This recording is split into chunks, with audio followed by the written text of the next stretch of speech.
Korrupsiya, taraqqiyotga qarshi jinoyat. Uni to'xtatish uchun nimalar qilish zarur? Buning 10 usuli. Birinchi, ortiqcha byurokratiya va sansaroliklarni bartaraf etish.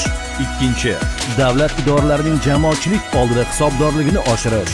Uchinchi, jamoatchilik nazoratini kuchaytirish. Davlat idoralari va mansabdor shaxslarning faoliyati samaradorligini baholash.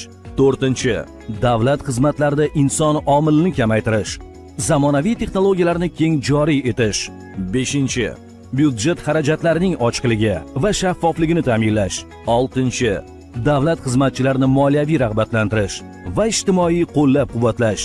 Yettinchi, qonun ustuvorligi va jazo muqarrarligini ta'minlash. Sakkizinchi, manfaatlar to'qnashuvi, tanish-bilishchilik, noqonuniy boylik orttirish holatlarini aniqlash va javobgarlikka tortish. To'qqizinchi, qonunchilikni takomillashtirish va mavjud bo'shliqlarni bartaraf etish. 10-chi, aholining huquqiy madaniyatini oshirish, jamiyatda korrupsiyaga toqatsiz munosabatni shakllantirish.